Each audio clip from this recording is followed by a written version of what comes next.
Bora, galerinha do sexto ano, só na boa? Vamos para mais uma videoaula e agora nós vamos trabalhar a resolução das atividades suplementares do nosso AS, tá ok? Capítulo número 2, exercícios 1 ao 6. Vamos lá então. Questão número 1 diz assim: lembre-se dos termos da adição e da subtração e responda as questões. Letra A.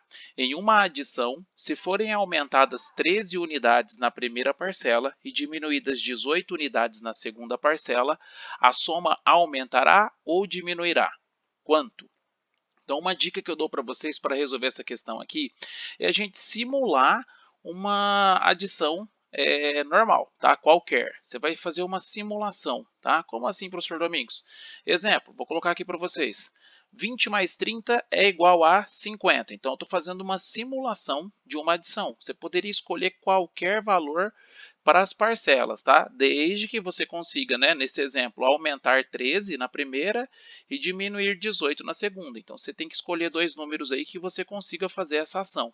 Com isso, a gente vai conseguir identificar o que vai acontecer no final, né, com a nossa soma, caso eu faça essas duas alterações que o exercício pediu, tá certo? Bom, nessa adição que eu acabei de simular aqui, eu tenho 20 como a minha primeira parcela, o 30 sendo a minha segunda parcela e o 50 sendo a minha soma, que é o que o exercício pediu. Pediu para a gente lembrar os termos da adição e da subtração. Nesse caso aqui são os termos da adição. Tá ok? Vamos lá. Na letra A ele pediu para aumentar 13 unidades na primeira parcela. Como que ficaria então a minha simulação?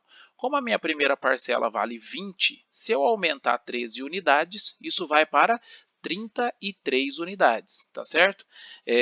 Na minha segunda parcela, ele está falando para diminuir 18 unidades. Como eu tenho 30 na minha segunda parcela, tá? Se eu diminuir 18 unidades, eu vou ter 12. Fazendo essa adição, eu vou ter como resultado 55.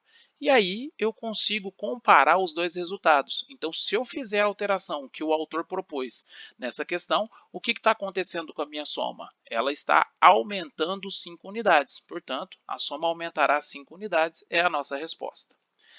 Letra B diz o seguinte: na operação 174 menos 98 igual a 76, qual é o nome dos termos 174, 98 e 76, respectivamente? Bom, aqui nós vamos lembrar o nome dos termos da subtração, tá? É bem teórico isso aqui. O 174 se chama minuendo, o 98 subtraindo e o 76 resto ou diferença. Letra C diz assim: em uma subtração, se forem acrescentadas 17 unidades ao minuendo e 13 ao subtraindo, a diferença aumentará ou diminuirá? E quanto? Essa letra C é bem semelhante ao que eu fiz na letra A. Eu vou inventar uma subtração qualquer, nesse caso aqui, 30 menos 20 igual a 10, para começar a fazer o desenvolvimento dela, para começar a fazer aquelas alterações que o autor pediu. Só relembrando, o meu 30 é o minuendo, o 20 é o subtraindo, o 10 é o resto ou a diferença. Então, qual que é a primeira alteração que ele pediu? Acrescentar 17 unidades ao minuendo. Como que vai ficar então a minha subtração? Como o minuendo vale 30, se eu acrescentar 17, ele vai para 47. Depois ele pediu aumentar 13 unidades também no subtraindo. O meu subtraindo ele é 20. Se eu aumento 13, ele vai para 33. E aí eu vou fazer a subtração. 47 menos 33 é igual a 14. Finalizando a conta aí, eu consigo fazer uma comparação entre a resposta que eu tinha anteriormente e a nova resposta depois das alterações. Conclusão, então, a diferença aumentará 4 unidades. Questão número 2. A questão número 2 diz assim: as bombas de combustível dos postos de gasolina têm um contador que calcula o total de litros vendidos e a quantidade correspondente à compra.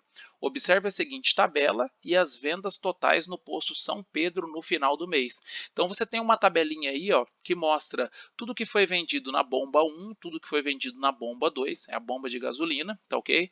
Você tem a quantidade de gasolina em litros, de álcool também e o valor em reais de cada bomba. Aí, prestando bastante atenção aí nessa tabela, você consegue responder as questões. A letra A diz assim: qual foi o total de litros de gasolina vendida no posto.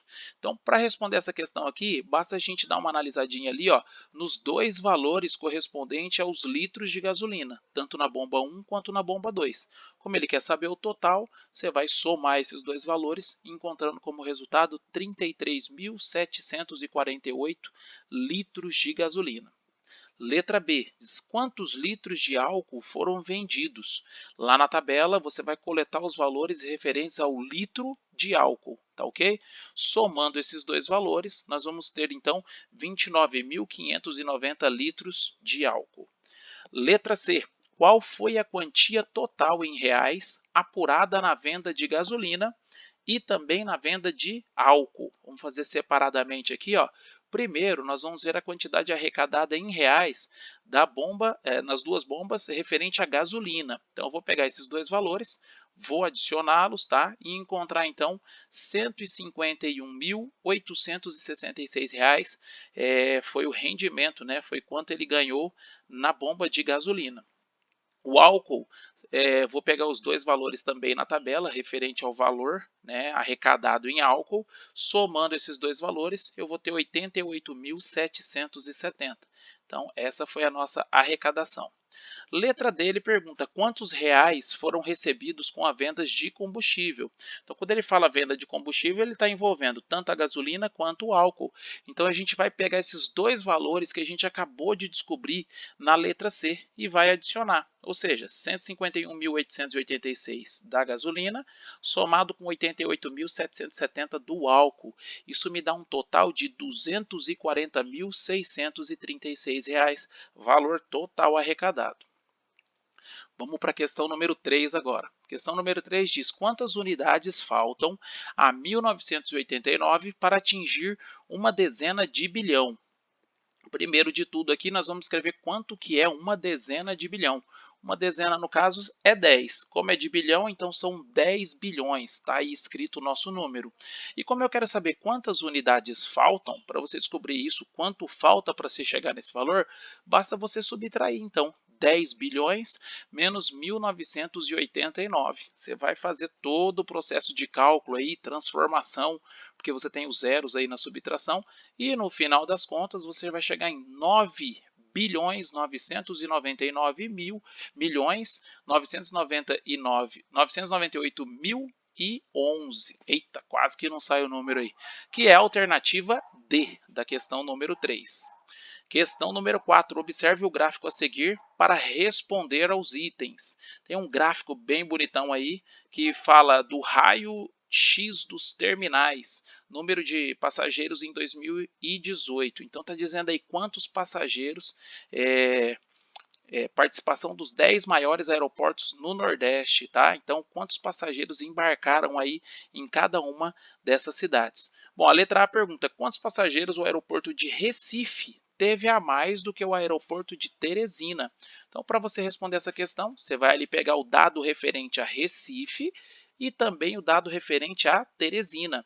Como a pergunta é quanto teve a mais, você vai fazer a subtração, então, entre esses dois valores para encontrar essa diferença. Então, a diferença nesse caso aí é de 7.220.408 passageiros. A letra B pergunta, mostre por meio de cálculos que a soma dos passageiros recebidos pelos aeroportos de Natal, Maceió e São Luís não superou o número de passageiros que recebeu o aeroporto de Salvador. Então ele quer mostrar o seguinte, que essas três cidades juntas não superam a quantidade de passageiros lá de Salvador. Então você vai pegar os três valores, referentes a essas cidades e vai adicioná-los. Então somando todos esses valores, você vai encontrar 6.118.610 passageiros. E aí você vai comparar esse valor com o valor de Salvador. Como Salvador é 7 milhões e pouco, a nossa conclusão, a nossa demonstração no caso, é que realmente a soma desses três valores referentes às três cidades não superou a cidade de Salvador, que é bem maior. Vamos para a questão número 5 agora, galera. Diz assim, ó, as notas dos alunos de uma turma do sexto ano em matemática são calculadas pela fórmula.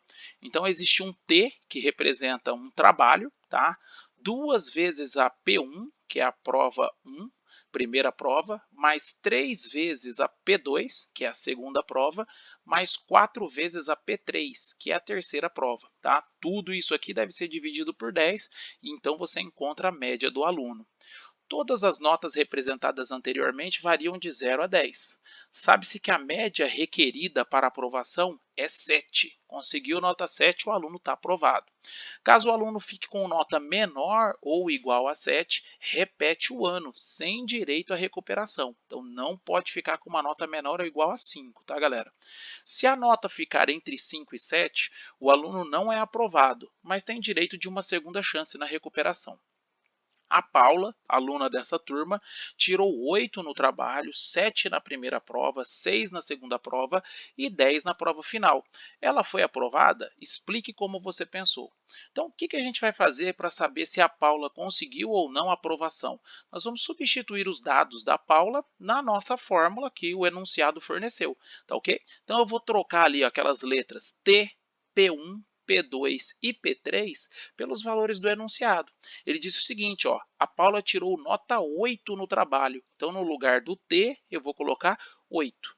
Ela também tirou 7 na primeira prova, então vai ficar 2 vezes 7, tá? Tirou 6 na segunda prova, então vai ficar mais 3 vezes 6. E por final ela tirou 10 na prova final, detonou, estudou pra caramba, então lá na fórmula vai ficar 4 vezes o 10, tá? Realizando os cálculos aí na nossa fórmula, dando prioridade, é claro, para as multiplicações, nós vamos ficar com 8 mais 14 mais 18 mais 40, tudo isso dividido por 10.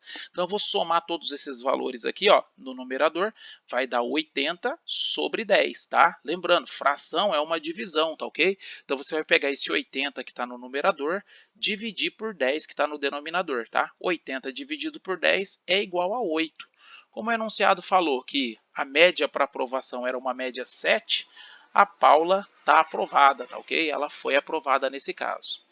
Questão número 6 diz assim: um astro pode ser observado da superfície solar uma vez a cada 1000 dias. Se a primeira vez que esse astro foi visto era uma terça-feira, ele será visto novamente em qual dia da semana? Meu Deus do céu! Já pensou se você fosse contar esse negócio dia por dia? Você ia demorar muito tempo, tá? Então a dica para você resolver essa questão aqui é só você lembrar que uma semana possui 7 dias. E como esse astro ele é visto só de 1000 em 1000 dias, nós vamos pegar o 1000 e dividir por 7, para saber quantas semanas exatas a gente tem nesse período, tá ok? Então você vai fazer ali, ó, 7 vezes 1, tá? Basta a gente pegar só o 10. 7 vezes 1 é igual a 7, para 10 está faltando 3, então sobra 3. Desce aquele zerinho ali, 7 vezes quanto dá 30? Não tem nenhum valor, mas tem o 7 vezes 4, que chega bem próximo, dá 28. 28 para 30, fica sobrando 2. Desceu o nosso último zero da conta, quantas vezes o 7 dá 70? Nesse caso aqui vai ser 7 vezes 2, que é igual a 14, sobrando o resto 6, tá ok? Agora a gente vai para uma interpretação, tá, que vai ajudar a chegar na resposta. O que a gente conclui aqui? Ó? Nesse período de 1000 dias, passaram-se 142 semanas completas, ou seja, terça, quarta, quinta, sexta, sábado, domingo, segunda e chegou na terça novamente. São 7 dias, tá ok? Isso aconteceu 142 vezes. E sobraram 6 dias. Esses 6 dias que vai nos ajudar a chegar na resposta da questão, tá ok? Então esse processo foi se repetindo, repetindo, repetindo 142 vezes, até que se iniciou uma nova semana, uma nova contagem, tá certo? Supondo, né, o exercício falou que começou, esse astro ele é visto na terça-feira. Então se eu estou na terça-feira agora, eu vou contar 6 dias a partir da terça. Então vai ser assim, ó, quarta-feira, primeiro dia, quinta-feira, segundo dia, sexta, terceiro dia, sábado, quarto dia, domingo, quinto dia, 6 dias depois vai ser numa segunda-feira. Qual que é a nossa conclusão, então? Esse astro será visto na segunda-feira. Beleza pura, galera? Espero que vocês tenham compreendido. Qualquer dúvida aí, eu estou à disposição. Falou, valeu!